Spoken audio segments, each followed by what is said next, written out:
The dismissal. The University of California Medical School buzzed with excitement on graduation day. Sunlight streamed through tall windows, illuminating the faces of tomorrow's doctors as they gathered in small clusters, sharing dreams and champagne. Priya Mehta stood slightly apart, her crimson graduation gown contrasting with her olive skin. Her dark eyes scanned the room with quiet assessment. At 24, she had graduated at the top of her class, with 3 published research papers and offers from the most prestigious hospitals across the country. The daughter of Indian immigrants who ran a small grocery store in Oakland, Priya had fought for every opportunity, refusing to let anyone or anything stand between her and greatness. "Congratulations, Dr. Mehta," a soft voice said behind her. Oliver Reed approached with 2 flutes of champagne, offering one to her. His sandy brown hair fell slightly over earnest blue eyes, and his smile carried the same warmth it had since their first anatomy class 3 years ago. Unlike most of their ambitious classmates, Oliver never competed, never undermined others to advance himself. He simply worked hard, helped everyone around him, and somehow still managed excellent grades. "Thanks, Oliver," Priya said, accepting the glass. "Congratulations to you too. Have you decided where you're doing your residency?" "Mercy General. Their rural outreach program is exactly what I've wanted to work on," he replied, his eyes lighting up. "I know it's not Hopkins or Mayo, but it suits you," Priya nodded. She meant it kindly, but something in her tone made Oliver look down momentarily. The evening progressed with speeches and toasts.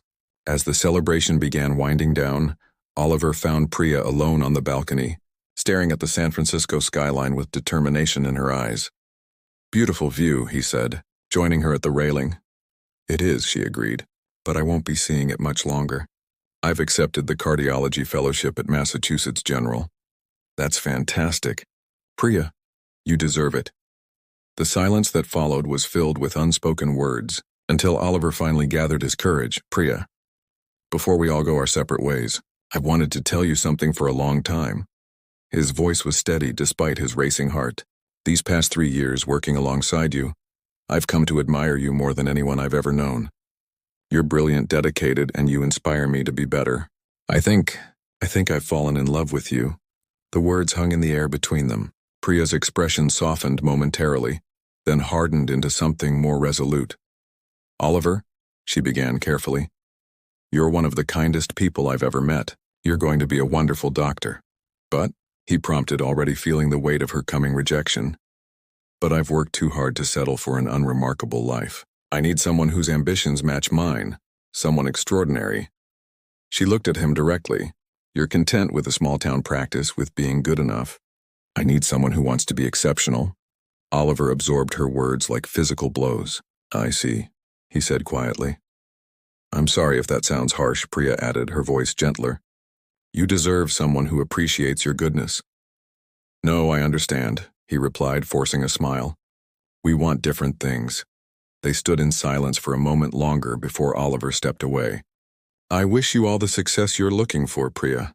I mean that." As he walked back inside, Priya remained on the balcony, telling herself she had made the right choice. Her path to greatness required focus, ambition, and someone who shared her vision of excellence. She couldn't afford to be distracted by someone content with mediocrity, no matter how kind his eyes or genuine his heart. What she couldn't see was Oliver pausing at the doorway, looking back at her one last time. In that moment, he made a silent promise to himself, not to win her love, but to find a way to make his own life matter, to help people in ways that might never make headlines but would change lives nonetheless. The next morning, they went their separate ways, Priya to Boston and a prestigious fellowship that would launch her career, Oliver to a small hospital in rural California, where patients desperately needed doctors who cared. Neither expected their paths to cross again, unaware that fate had only begun weaving their stories together in ways they could never imagine. Separate journeys and 8. Years passed like turning pages in 2 very different books. Priya Mehta's life unfolded exactly as she had planned. At 32, she had become the youngest attending cardiologist at Massachusetts General Hospital, specializing in rare congenital heart defects. Her research papers were published in prestigious journals, and her innovative surgical techniques earned her invitations to speak at international conferences. She had even been featured in a 40 under 40 list of medical pioneers to watch. Her apartment in Boston's Back Bay neighborhood was minimalist and elegant, with floor-to-ceiling windows overlooking the Charles River. Everything in her life was carefully curated, from her designer wardrobe to her social circle of fellow medical elites. She dated occasionally, but relationships always took a backseat to her career. When her parents suggested it might be time to think about settling down, she would smile and change the subject.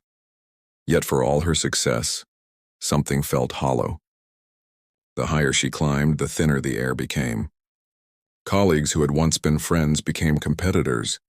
The politics of hospital administration consumed more of her energy than patient care. Most troubling was the growing realization that medicine was becoming less about healing and more about reputation and funding. Dr. Mehta, the board is requesting changes to your research protocol, her department head informed her one gray afternoon. They're concerned about the risk factors in your proposed treatment for ventricular septal defects. The risk factors are precisely why this research matters, Priya argued. The conventional approach isn't working for complex cases. We need innovation. Innovation that doesn't threaten hospital liability, he countered. Just make the changes they want.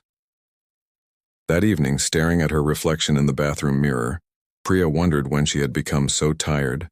Success had cost more than she anticipated, and sometimes, in rare moments of honesty, she questioned whether it had been worth it. Meanwhile, Oliver Reed's path had taken unexpected turns. After 3 years at Mercy General, he had grown frustrated with the limitations of rural healthcare, not because the work wasn't fulfilling, but because his patients deserved better access to treatment. We can't keep transferring patients 3 hours away for specialized care they should be getting here, he had told his supervisor, when his suggestions for improvement were met with budget constraints and bureaucratic obstacles. Oliver made a decision that surprised everyone who knew him. He left medicine to study software engineering, pouring his savings into a startup called HeartReach Technologies. Working from a converted warehouse in Sacramento, Oliver and a small team of developers created a platform connecting rural doctors with specialists through secure telehealth networks.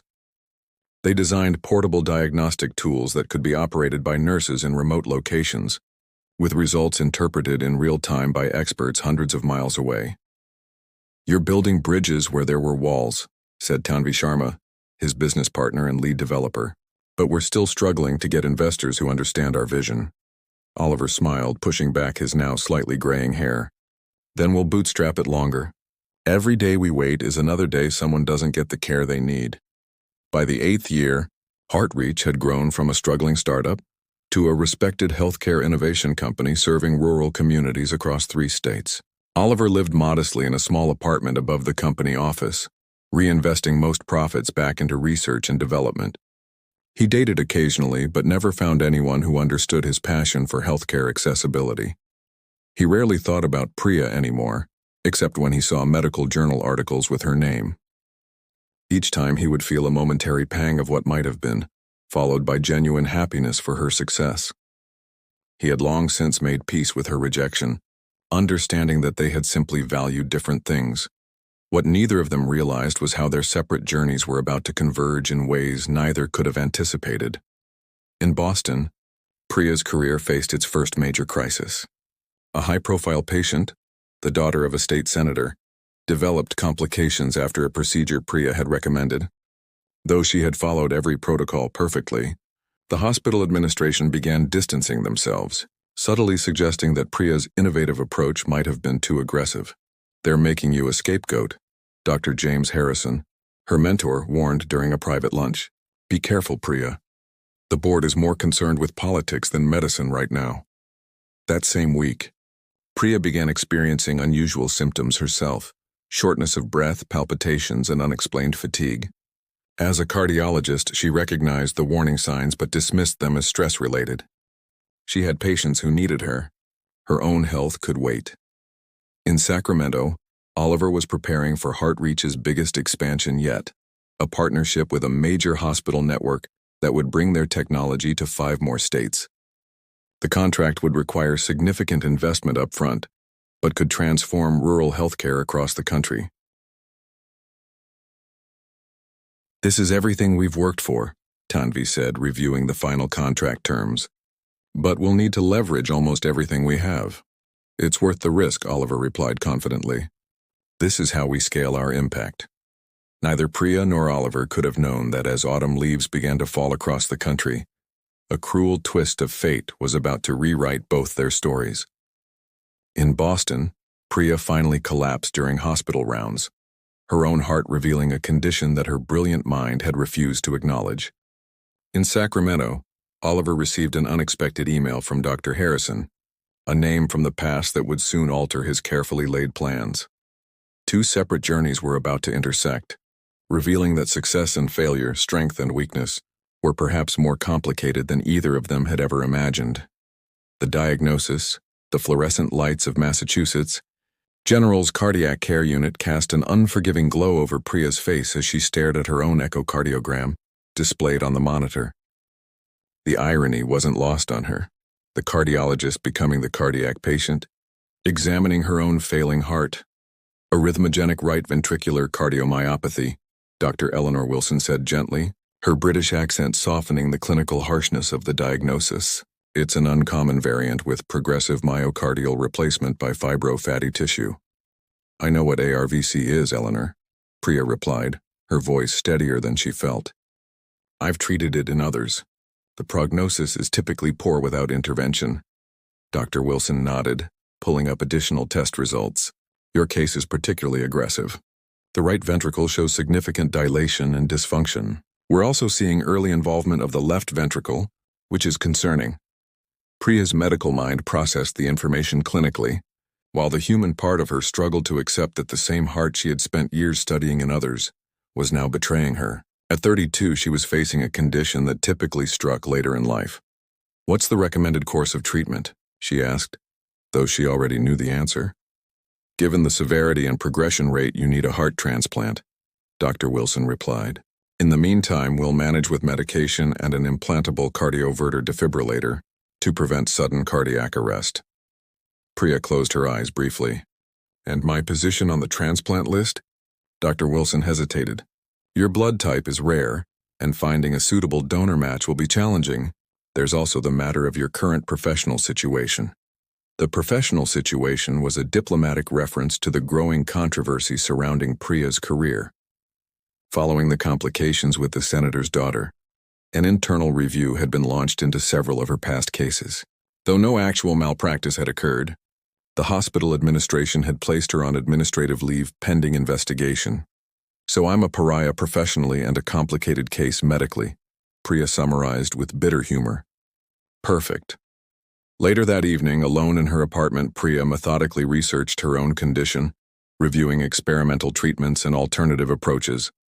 Her medical savings were substantial but not unlimited, especially with her income now suspended. Her parents had offered their life savings, but she refused to take the money they'd worked so hard for. The professional isolation was almost as painful as the physical diagnosis. Colleagues who had once sought her advice now avoided her in hospital corridors. Invitations to speak at conferences were quietly rescinded. 8 years of building a reputation had evaporated in less than a month.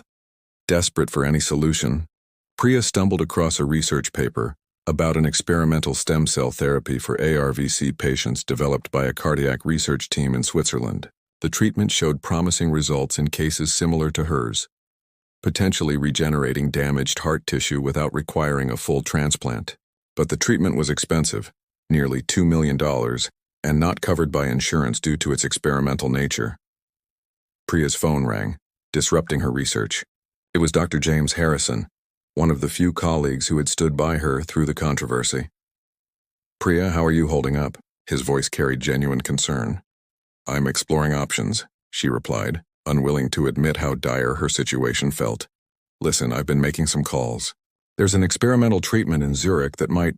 The Hoffman protocol.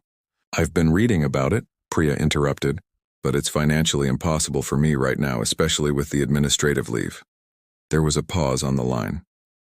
I might know someone who could help, Harrison said carefully. A former student of mine has developed some interesting technologies for cardiac care. He's well connected in the medical innovation space. I don't need charity, James. It's not charity to accept help when you need it. Priya. Besides, this person owes me a favor. Harrison's tone softened. Just let me reach out. What do you have to lose? Reluctantly, Priya agreed, though she held little hope.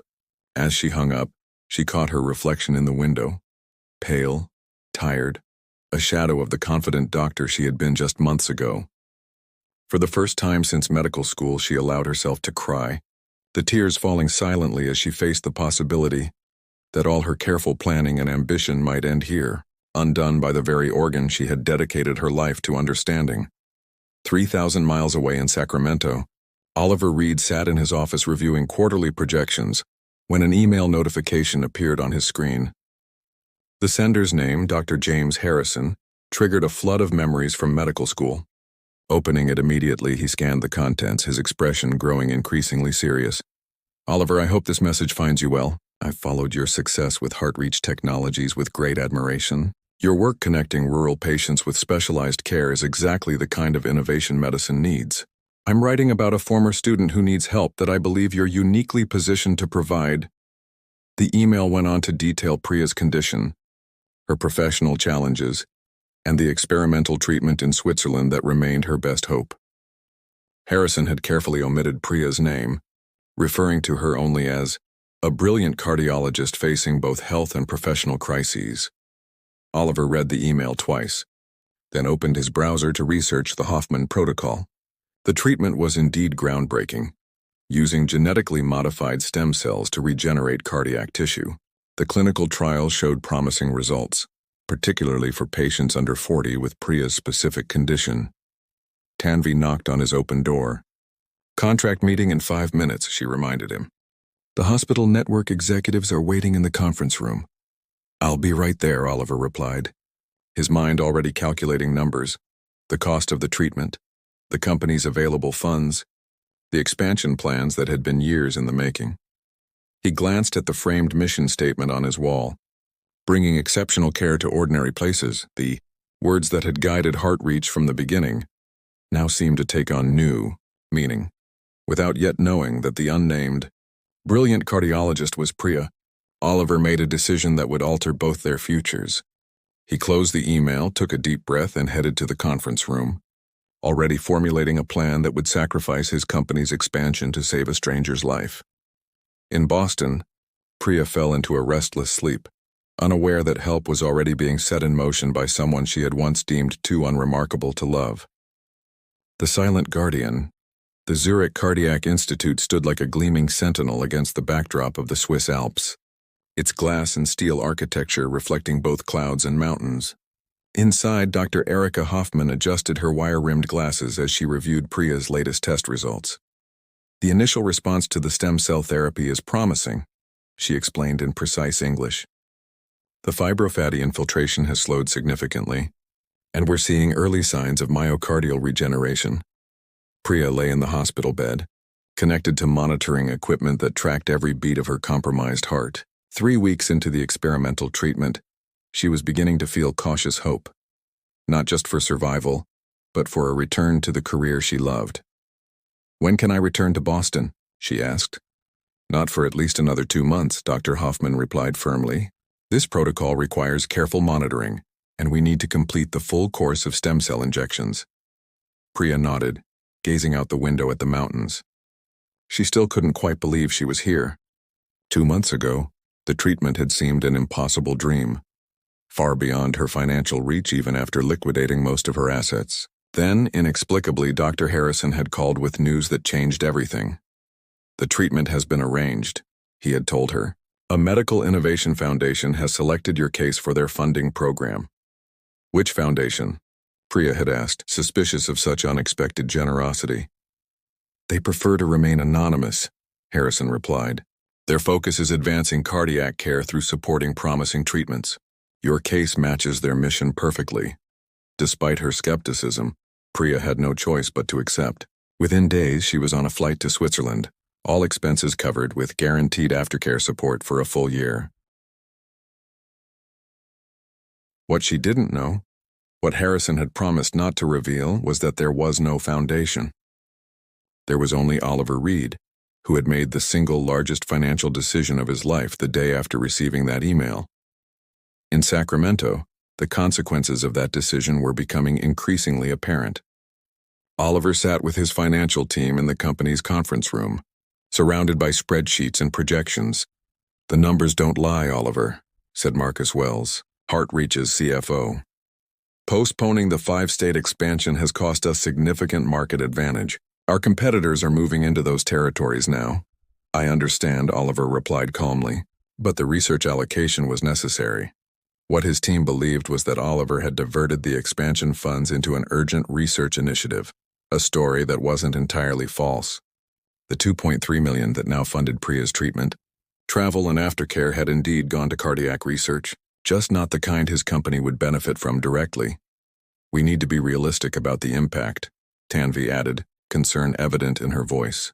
"We've had to lay off 12 people from the development team, and 3 rural clinics have canceled their contracts because we couldn't deliver the promised upgrades." Oliver absorbed this information with a steady gaze.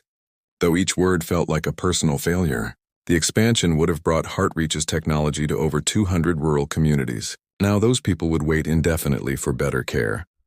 "I'm not questioning your decision," Tanvi continued more gently, "but I don't understand it. This isn't like you, Oliver. You've always put patient access first." "I still do," he replied quietly. "Sometimes helping one person creates the knowledge needed to eventually help thousands. That's what this research investment is about." After the meeting, Oliver returned to his modest apartment above the company offices. He opened his laptop and clicked on a secure medical portal, where Dr. Hoffman uploaded weekly updates on patient 37, the anonymized designation for Priya. Today's report showed encouraging progress.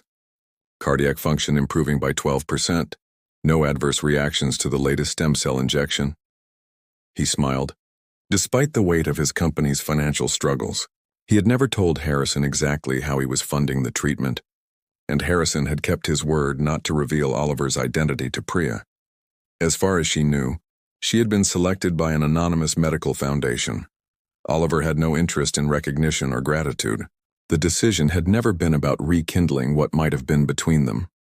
It was simply about what he could do when presented with the opportunity to help someone who needed it, even someone who had once dismissed him as unremarkable. His phone rang, the bank calling again about the mortgage on the company building.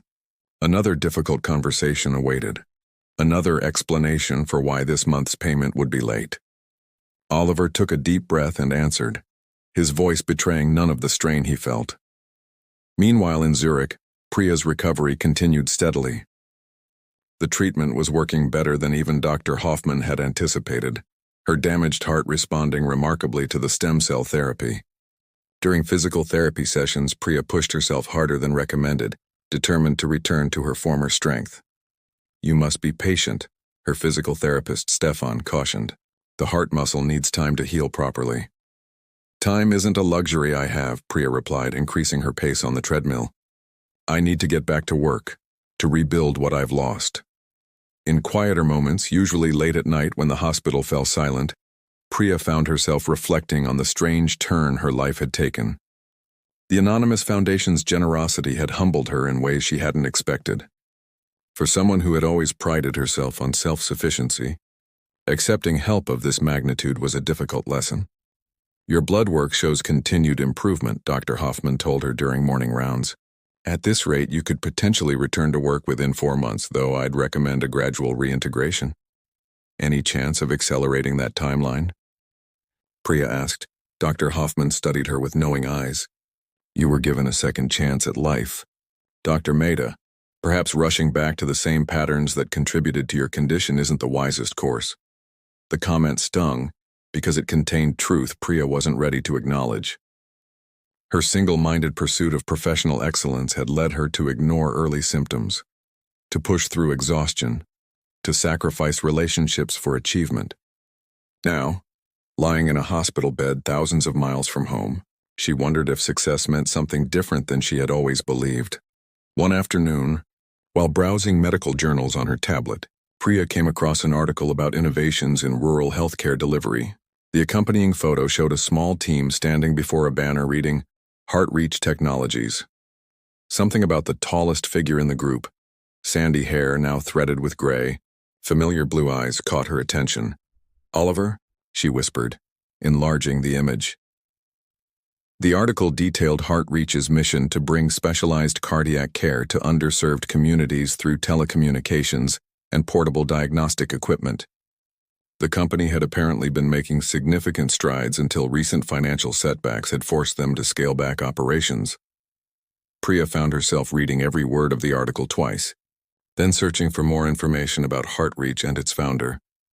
The man she had once dismissed as lacking ambition had built something truly innovative, something that saved lives in places the medical establishment had largely forgotten. As she set down the tablet, a nurse entered with her evening medication. "Your benefactor checked in for an update today," she mentioned casually. "They're very pleased with your progress." "My benefactor?" Priya asked, suddenly alert. "Did they leave a name?" "Oh no," the nurse replied. "The foundation is quite strict about their anonymity, but they seem very invested in your recovery."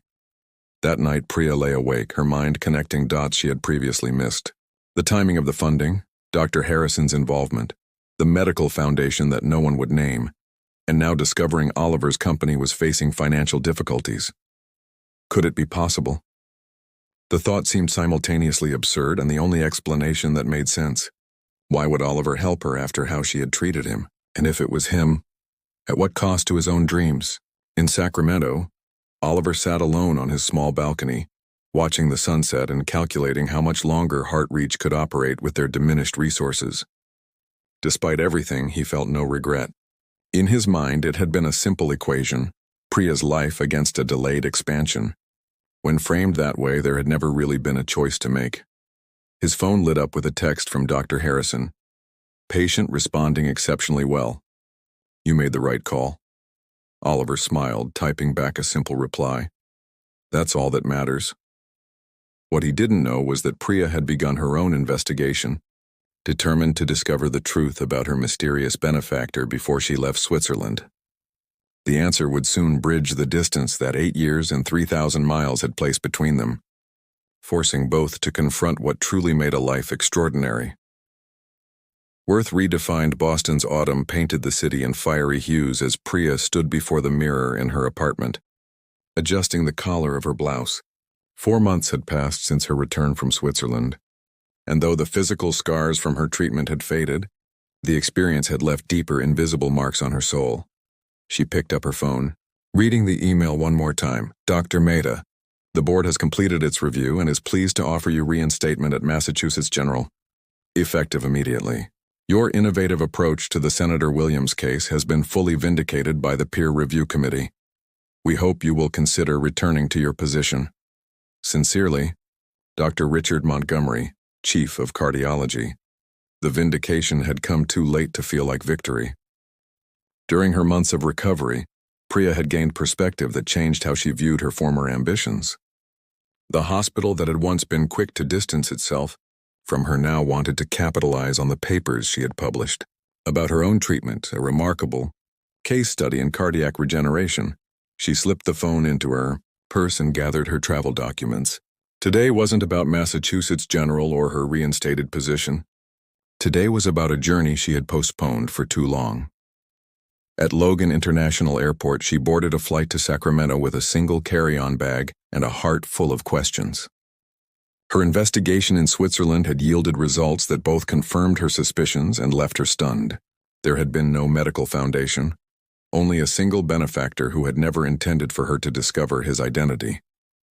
The flight attendant offered her a beverage, but Priya declined, lost in thought. How do you thank someone who sacrificed so much without expecting acknowledgement? More importantly, how do you face someone whose worth you had so completely misjudged? As the plane descended toward Sacramento, Priya rehearsed what she might say, but every practiced line felt inadequate against the magnitude of what Oliver had done. HeartReach Technologies occupied a modest building in a redeveloping area of the city. The company logo, a stylized heart with digital connections extending outward, adorned the entrance. Priya hesitated before the glass doors, almost turning back before gathering her courage and stepping inside. The reception area was simple but welcoming, with images of rural healthcare facilities on the walls and a mission statement displayed prominently. bringing exceptional care to ordinary places. May I help you? Asked the receptionist. I'm here to see Oliver Reed, Priya replied. I don't have an appointment. Mr. Reed is in a meeting, but he should be finished soon. May I tell him who's waiting? Priya considered giving a false name, but decided against it. Priya Mehta, it's an old acquaintance. She took a seat in the waiting area, noticing framed articles about HeartReach's impact on rural communities. One photograph showed a young girl holding a portable cardiac monitor, with a caption explaining how the device had detected her congenital heart defect before it became life-threatening. Priya? She looked up to find Oliver standing at the entrance to the hallway, surprise evident on his face. 8 years had added lines around his eyes and silver threading through his hair, but his gaze held the same warmth she remembered. Hello, Oliver, she said, rising to her feet. I hope I'm not intruding. Not at all, he replied, recovering quickly. Would you like to come to my office?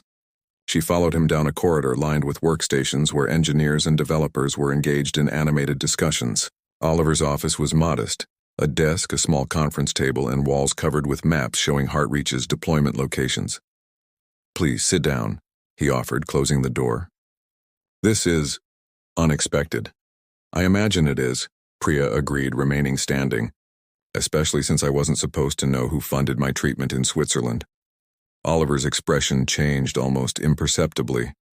Dr. Harrison told you? No, he kept his promise. But I'm a doctor, Oliver. Investigating unusual cases is what I do.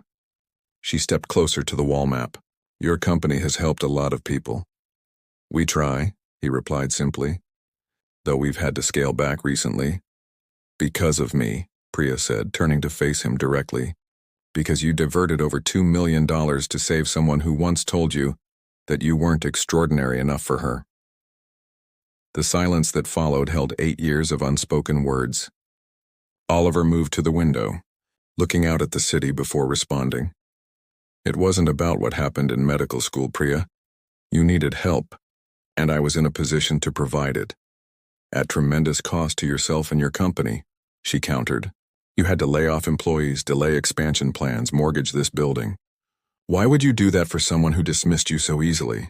Oliver turned back to her, his gaze steady. Because the value of a life isn't measured by prestige or achievement.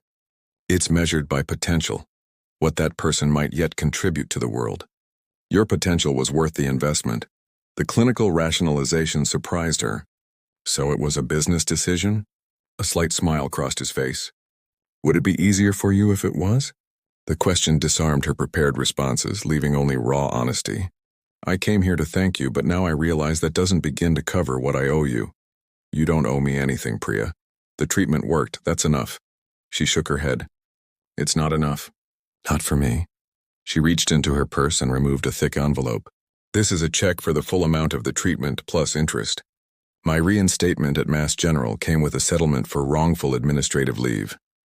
Oliver made no move to take the envelope. Keep it, use it to fund your research. Please, Oliver, my pride has already cost too much. This isn't about pride, he replied gently. It's about purpose. The money served its purpose by saving your life. Now you can use it to save others. Priya set the envelope on his desk, emotion tightening her throat. I was wrong about you. What I called unremarkable was actually extraordinary in the ways that truly matter. Oliver's expression softened. We were both young, with different definitions of what mattered. I never held your words against you, but I held them against myself once I understood what you'd done. She gestured to the maps on his wall. Look what you've built here, Oliver. You're connecting patients who would otherwise be forgotten to the care they deserve. That's more meaningful than any prestigious position or award. Your work matters too, Priya. The research from your case is already changing treatment protocols for ARVC.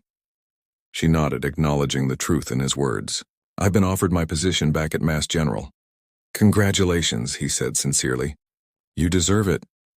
I haven't accepted yet. She stepped closer to the map, tracing a finger along the network of connections spreading across rural America.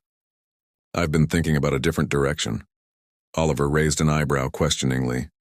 HeartReach needs a medical director, Priya continued. Someone to develop protocols for your rural clinics. Someone who understands both the clinical and research aspects of cardiology. Are you offering your services, Dr. Mehta? Oliver asked, surprise evident in his voice. I'm proposing a partnership, she clarified. My medical expertise combined with your technological innovation. Together, we could expand your reach, develop new treatments, publish research that changes how rural healthcare is delivered. That's not what I expected when you walked through my door today. Life rarely gives us what we expect, Priya replied with a small smile. Sometimes it gives us what we need instead. Oliver studied her for a long moment. This would be a significant step down in prestige from Massachusetts General, but a step up in meaning, she countered. Isn't that what you've been showing me all along? That the extraordinary life isn't about accolades or recognition, but about the difference you make in people's lives. Something shifted in Oliver's expression.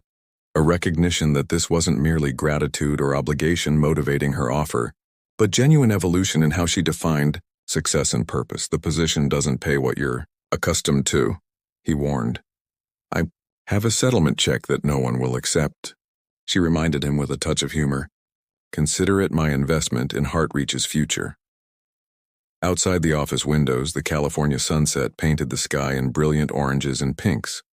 Two people who had once parted ways based on misaligned values now found themselves reconnecting through a shared vision. One that had been forged through suffering, sacrifice, and the redefinition of what made a life truly remarkable. We should discuss this more thoroughly, Oliver suggested. Perhaps over dinner? I'd like that, Priya agreed. I have a lot to learn about what you've built here. As they left the office together, Priya noticed a framed quote on Oliver's wall she had missed earlier. It read simply, "Extraordinary isn't what you achieve, it's what you give."